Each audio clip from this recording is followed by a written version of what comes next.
OFB and NPK, you know. Listen, yeah, I know they're on the same side of London. I'm pretty sure it's North London, if I'm not mistaken. I don't know too much about London, but if there's one thing that I know here is I know these gangs have some sort of there's like a divide, but at the same time, there's some people are cool with some people, and you know what I'm trying to say? I've heard bare confusing things about OFB and NPK. I'm pretty sure SJ's got family in NPK or something like that. I don't know. I genuinely don't know. Like I said, I'm from Birmingham, you get me? So I don't know too much about London beef and all that. That's why in today's video, we are watching a Kid Nerd video, you get me? The deadly divide in Tottenham, OFB versus NPK. It's your boy, Lomi, you know what I'm saying? Low man, Graham, Low man, Tottenham, reactions. You know what I'm saying, fam? Oh my gosh, I've been talking for a long time. I need a drink of water. Guys, listen, yeah, oh my gosh. I was not expecting that little sip. That sip went in the wrong hole. You know when you take a sip of something and it goes to the wrong hole? That's how I just felt. But anyway, though, people, before we get into the video, yeah, want you to hit that subscribe button. Want you to hit that like button, you feel what I'm saying? Also, I clutch here. When I do these reactions, I don't look at the camera. I always look down there. The reason why I look down there is because, I can see my face down there and I want to see everything's looking good. You know what I'm trying to say? So that's why I always look there. I don't look there. But anyway, though, people, enough waffling. Let's get straight into the video, man. Let's go. Throughout the rise of UK drill, we've seen many artists and groups' relationships crash and burn, but not many has been as infamous and televised than two groups in a North London town called Tottenham. Today, we'll be looking into the rise and fall between two drill groups called MPK and OFB, and how their friendship turned into eventual tragedy. Let's get into it.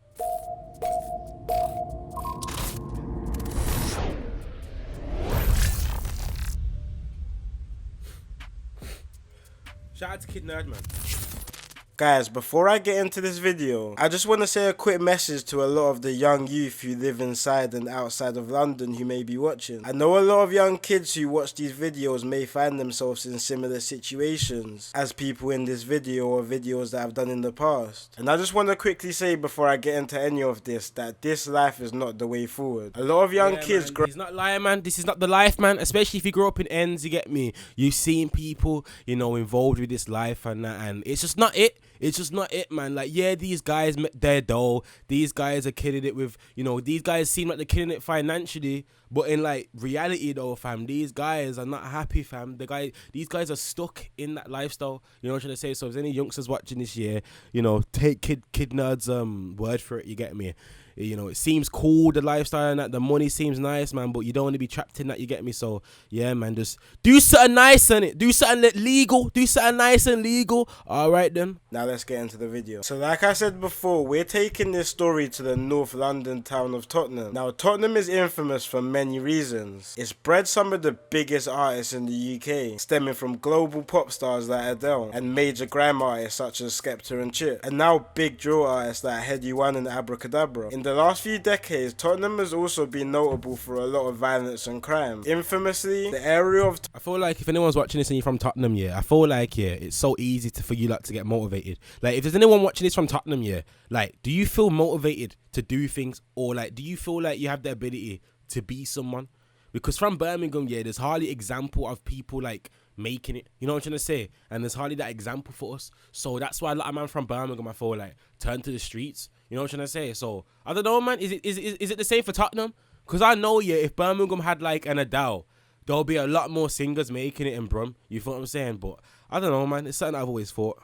Tottenham has been known for igniting big uprisings like the Broadwater Farm riots in 1985 and the London 2011 riots, which put the country into a national lockdown, which is a topic for another video. But also a lot of gang warfare has plagued the community, especially in recent years. See, Tottenham is a big area spanning across two different postcodes, N15 and N17, with many different estates and cliques. But today we'll be focusing on the N17 side of the town, which is a side more notorious for violence than the other. So let's take it back to the 1970s to a big housing estate inside Tottenham called Broadwater Farm. Inside this estate, the formation of a group called the Tottenham Mandem was created. The Tottenham Mandem throughout the 70s to the 90s built up a big reputation for violence across London. They were Damn, I swear that's Mark Duggan Bando case that Rotted. Yeah, see guys, I know a bit about this, you get me? Not too much, I know a bit, but that's why I'm watching this to know more, you get me? Big players in the London drug market, and notoriously had many deadly feuds with other groups across London, to the point where the Met Police ranked the Tottenham Mandem as the second highest group in London's organised crime network. And the group spread their influence all throughout Tottenham, with members all over the town. Then in the early 2000s, divides inside the group caused members to disband, which resulted in several different offshoot groups, who started repping their specific estates or sections of Tottenham. One of these areas being in the Broadwater Farm Estate, which was the original area of the Tottenham Mandem, and another was an area located less than 10 minutes away, called Northumberland Park. Members of the Tottenham Mandem from Broadwater Farm started rolling with the name Star Gang, now known as OFB, and members from Northumberland Park started calling themselves MPK. For the most part, MPK and OFB members had a relatively good relationship, with them both having the same enemies being two nearby areas called Wood Green and Edmonton, who Tottenham have. Edmonton is like Tion Wayne and all them man in it, and Wood Green's like,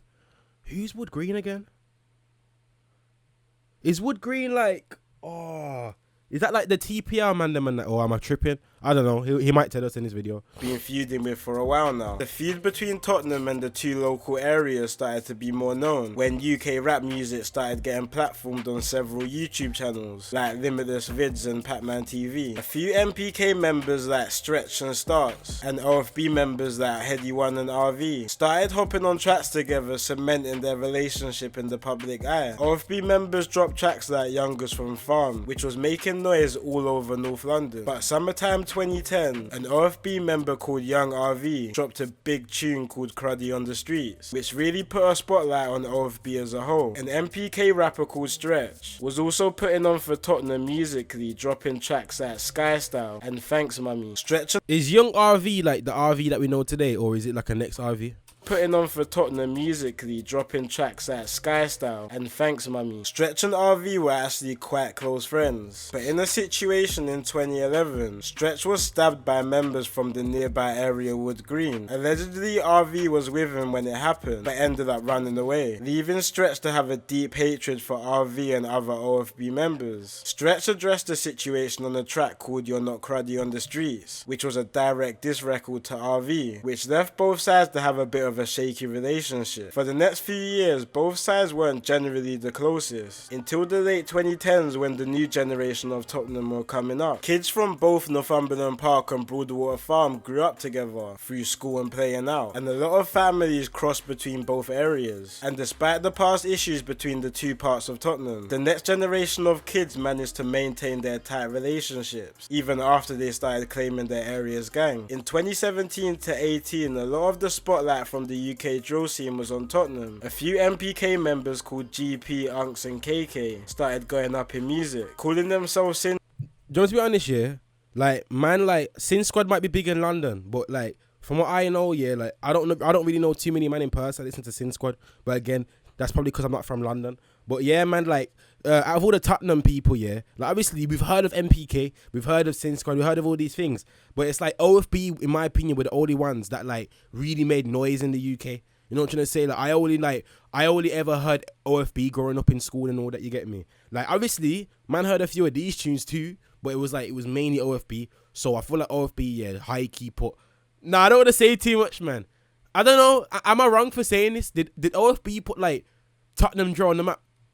Am I wrong for saying that? Like, am I gonna get myself in problems for saying that? Because that's how it seems though. Like outside of London, that's generally how it seems. Like we only care about OFB. Like growing up, yeah, that's all we cared about in North London, fam. OFB, bro. I'll be so honest. You get me? I'm just gonna be honest. Sin Squad hitting millions of views on some of their tracks. RV from OFB had not long come out of jail for a 2012 stabbing case, and him and another OFB rapper called Heady One started hopping on tracks together, creating one of the most legendary duos to come from UK drill. But in early 2018, the younger... But I don't think RV's all that though. See with me, I'm gonna keep it straight up. I'm gonna keep it a buck fiddy, blood. I've never really been an RV guy, blood.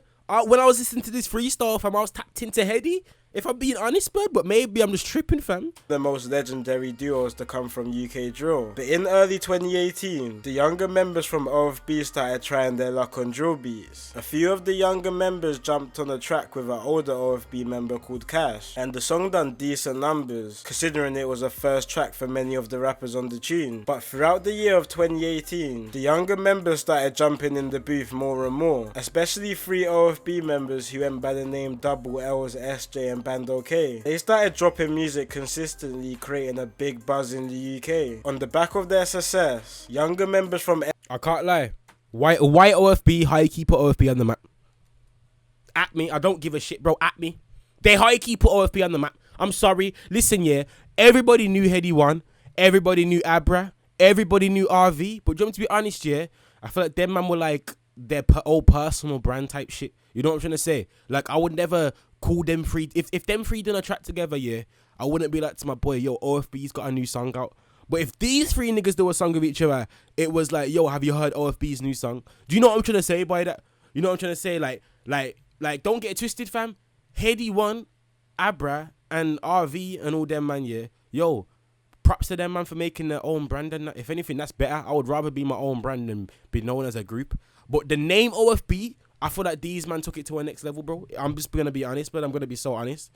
Creating a big buzz in the UK. On the back of their success, younger members from Npk also started hopping in the booth, but weren't taking it as serious as Ofb, so they weren't releasing much. A lot of their tunes started getting leaked online and posted on YouTube, creating a big underground fandom for the group. These times a lot was going on in North London, and 2018 proved to be a deadly year for Tottenham and surrounding areas, with back-to-back shootings, stabbings and murders occurring throughout the year, mainly between the areas of Wood Green and Tottenham, and unfortunately this constant back-to-back violence around the towns eventually ended up being MPK's and OFB's downfall. It all started on February the 22nd, 2019. The night before this day, a group of boys had drove and parked a Peugeot car inside the Broadwater Farm estate, which would become a meeting point the following day for several OFB and MPK rappers. The next day around 7 PM, a group of 7 Ofb and Npk younger members and rappers set off on bikes armed with a handgun, shotguns, swords and machetes, heading for their opposing area Wood Green. When the group reached a street called Lordship Lane in Wood Green, they spotted 4 guys who they believed to be part of the Wood Green gang. Once the group locked onto them, they dropped their bicycles and brought out their weapons and started to pursue the 4 members, with one of the shots narrowly missing the woman who was in a nearby store. The Wood Green members started running into different directions to try and get away, so the Tottenham group got back on their bicycles to try and catch up with one of the victims who was falling behind the rest. They managed to catch up and corner a 20-year-old man, then proceeded to stab him 8 times in total and shooting him once in full sight of members of the public. But their attack was interrupted when one of the victims, called Kamali, managed to retrieve his car and attempt to drive it into the... Kamali,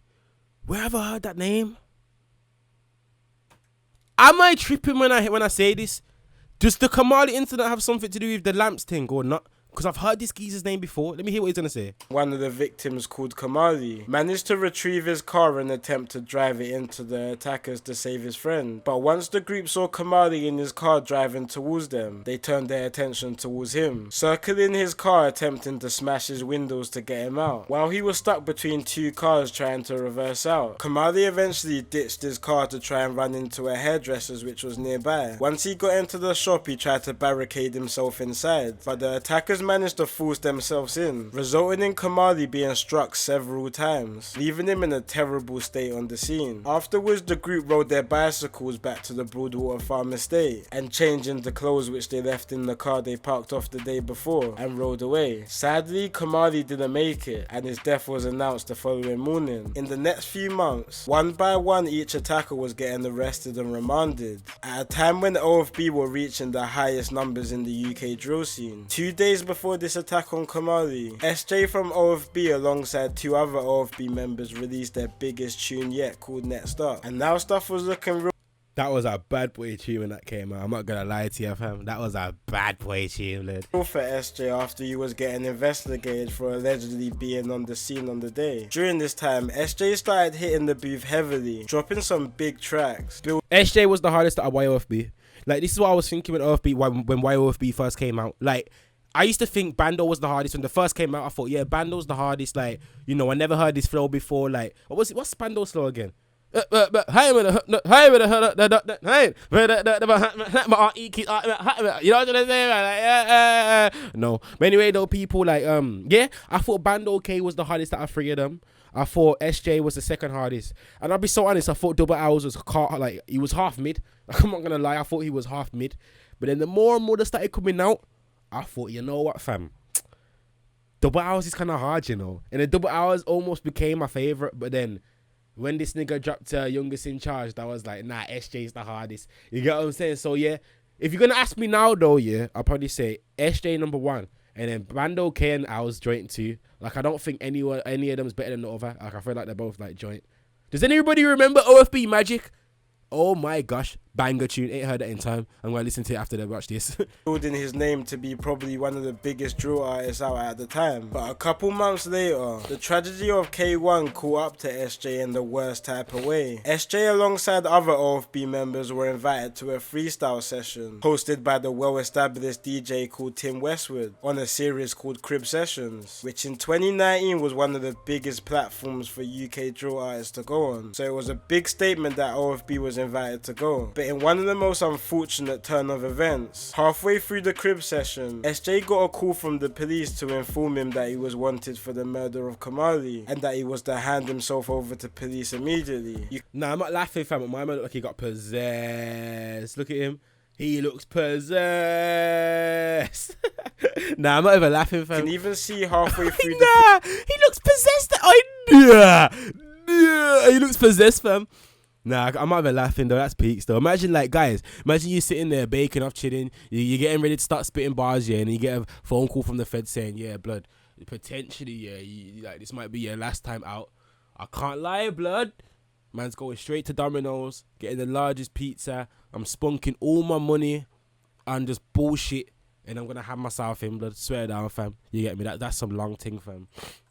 Freestyle, SJ's mood starts to change, realizing that this may be his last day of freedom for a very long time. Not long after the crib session, SJ hands himself in, and now with 5 out of the 7 suspected attackers locked up, awaiting trial for the murder of Kamali. It wasn't long before there started being issues between both waiting trial for the murder of Kamali. It wasn't long I didn't know Lil Durk knew Double Owls. That's crazy. See, this is the thing. This is why I need to watch these videos, because I don't understand, like, all this London beef and all that. You get me? So yeah, man, I didn't know Lil Durk was a part of OFB. Before there started being issues between both OFB and MPK members in jail regarding the case. Quite early on, there was rumours circulating that one of the MPK members who was on the case, who goes by the name of Ofb, was starting to snitch on the situation, allegedly implicating other members in the murder. A few OFB members had stuff to say about it on Snapchat, building tensions and situations between MPK and OFB inside and outside of jail. On October the 8th, 2019, the trial officially started and the tension was high in the courtroom. Several teenagers who hadn't even started their lives properly yet was looking at going to prison for the best parts of their life, and emotions were high in the court. Not too long before the start of the trial, SJ had even been offered a £155,000 record deal while awaiting trial for the murder, which was a big sign that if he managed to beat this case, there was another life waiting for him on the other side. But the trial didn't go well, and it wasn't long. SJ could have been on a pitch doing Rainbow Flicks, but he chose to choose his life with the Rambo.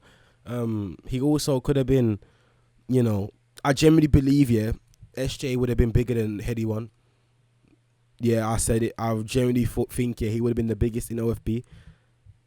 OFB without window shut, just cook, bro. Am I dumb? Am I deep in how hard that sunk, blood? Nah, fam. Till the jury handed their guilty verdict for all the 5 young men. At the sentencing, all hell broke loose. MPK members and SJ started to fight and yell abuse to each other in the courtroom in front of the judge. And when they were all sentenced to between 21 to 28 years each, the room turned into chaos. Chairs and other bits of furniture started to get thrown into the docks, and all the defendants started to get separated after repeated violence between each other. One of the defendants' stepdads even leaped from the stands and started to threaten the judge, screaming that he will murder him after the sentence was announced. The tension continued outside the courtroom when families and friends of the 5 defendants started to argue outside. Not long after, SJ and other OFB members took to Snapchat to say their side of the story, labeling the MPK members as snitches on the case, which overall was the real start of the break-off between both MPK and OFB. I swear, so that was the start of the break-off? No way. Members on both sides were making this publicly known through social media, but Raw. K and OFB. And members on both sides were making this publicly known. Raw, fam. Like, what the hell? Why has she got so many bracelets on one hand? Like, what the hell? Like, you don't need that much bracelets. Like, oh my gosh. Like, look how close I am to the ass cheek. Like, literally, bro, why is that ass cheek just chilling in my face, fam? Nah, but stay good.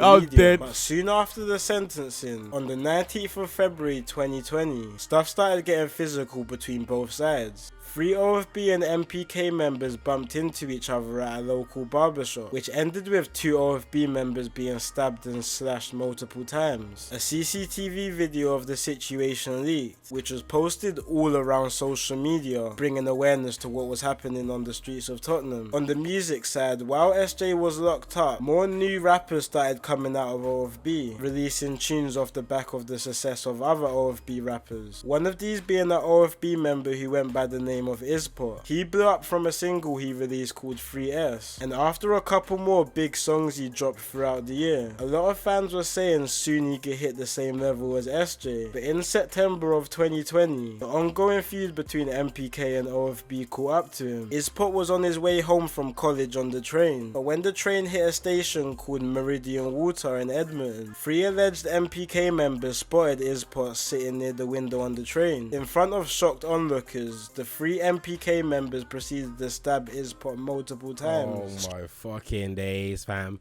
Imagine you're on the train, blood, and you just see your ups. Or you're on the bus and you see your ups, bro. Oh, your heart must sink to your batty crease, fam. Oh my gosh. Hell no, guys. Now, I was going to say, guys, yeah, don't get into trouble, but if you ever do, be careful, man. Don't be getting public transport and all that, man. Taxis only, blood. Taxis and lifts, bro. Don't even risk that, blood. Don't even risk that, fam, bro. I don't even risk public transport, fam, and I don't even have ups, bro. Because you just got to be cautious, man. You get me? You know what I'm trying to say? Move cautious, blood. Wow. Casually. On the way back from Cardi, blood. No, and he knows, say his ups all live in the same area as him. You can't be doing that, blood. Lookers, the 3 MPK members proceeded to stab Ispot multiple times, striking mainly his lower back and face. One of the strikes actually ended up hitting one of his eyes, damaging his vision, but thankfully Ispot survived the attack. 3 MPK members were actually jailed after CCTV footage caught them in the act. Look at the size of that knife, bro. Bro, look at the size. Oh my, allow it. These times, OFB and Yeah.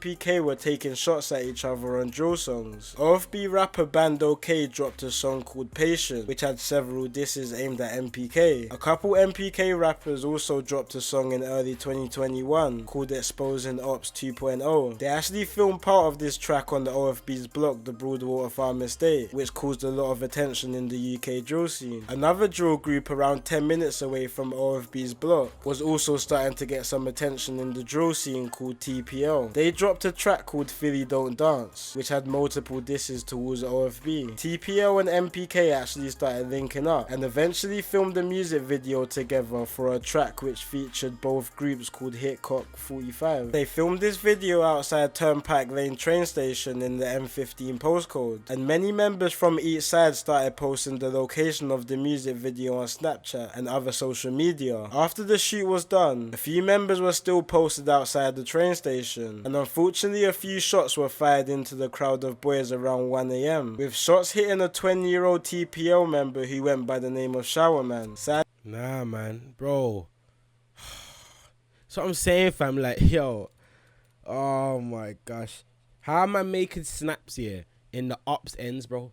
Of course, bro, the ops are gonna show up, fam. Let's be real, fam. No matter how wet you think they are, yeah, they're going to show up. Now look what's happened, fam. Shots got fired at AJ Shabil. That's long. Sadly killing him on the scene. The same Oh, he died. But I take back literally what I said. My bad, bro.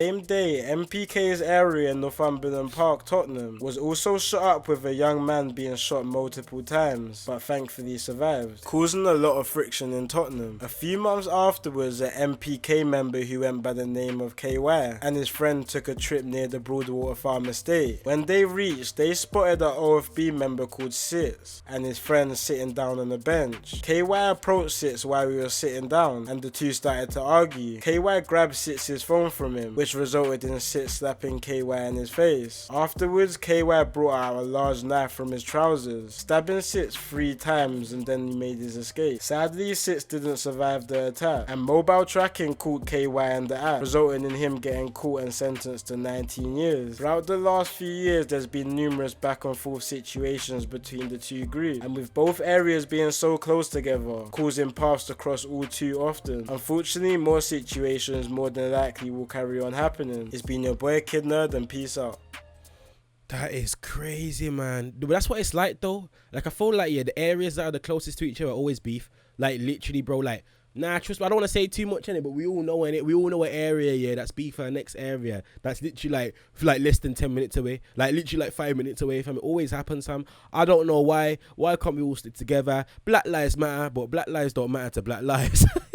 Guys, listen, yeah, people. Subscribe to the channel and follow the Twitch. Alright, then peace.